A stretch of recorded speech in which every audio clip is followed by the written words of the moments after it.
महाशिवरात्रि का आध्यात्मिक और वैज्ञानिक दोनों तरीके से महत्व है। शिवरात्रि का अर्थ है हर महीने का 14वां दिन, जो कि अमावस्या से एक दिन पहले आता है। एक वर्ष में 12 से 13 शिवरात्रियां होती हैं। इन सभी शिवरात्रियों में से वो शिवरात्रि जो फरवरी मार्च के माघ महीने में आती है, उसे महाशिवरात्रि कहते हैं। ग्रह के उत्तरी गोलार्ध में उस दिन इंसानी सिस्टम में ऊर्जा स्वाभाविक रूप से ऊपर की ओर बढ़ती है। हर एक जीव अपने भीतर ऊर्जा को ऊपर की ओर बढ़ते हुए महसूस करता है।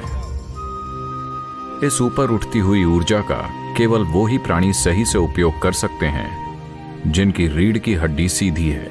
मानव होने का हमारा सौभाग्य है कि केवल हम ही एक ऐसी प्रजाति हैं जिसकी रीढ़ विकसित होकर सीधी हो गई है।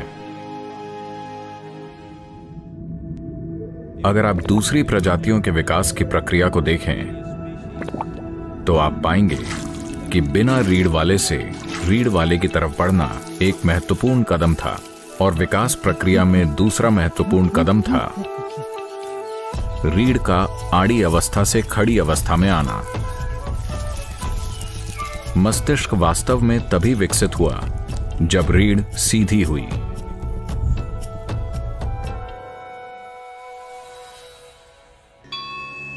जैसे कि महाशिवरात्रि की रात में ऊर्जा स्वाभाविक रूप से ऊपर की ओर बढ़ती है, रात भर रीढ़ को सीधी रखने से जबरदस्त लाभ होता है। ये उनके लिए विशेष रूप से फायदेमंद है जो खासकर आध्यात्मिक मार्ग पर हैं, पर ये उन लोगों के लिए भी महत्वपूर्ण है जो पारिवारिक स्थितियों में हैं, और साथ ही दुनिया में उन लोगों के लिए भी जो महत्वाकांक्षी हैं। आध्यात्मिक मार्ग पर चलने वालों के लिए, योगियों के लिए ये वो दिन है जब शिव अपने भीतर की सभी हलचलों के परे चले गए और पूरी तरह से स्थिर हो गए।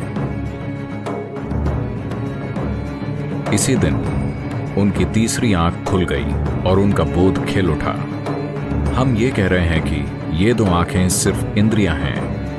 ये आपको आपके आसपास के भौतिक पक्षों को ही दिखा सकती हैं, लेकिन अगर आप इन भौतिक पक्षों का आधार देखना चाहते हैं, अगर आप उन सूक्ष्म आयामों को देखना चाहते हैं जो प्रकृति की भौतिकता से परे है, अगर आप उसे जानना चाहते हैं, तो आपको बोध के एक अलग आयाम की जरूरत है। बोध का वो आयाम जो भौतिक से परे है, उसे तीसरी आंख कहते हैं। तो ये वो दिन है जो आपके तीसरी आंख खोलने या आपके भीतर बोध के गहरे आयाम को उजागर करने की यात्रा को सहज बनाता है।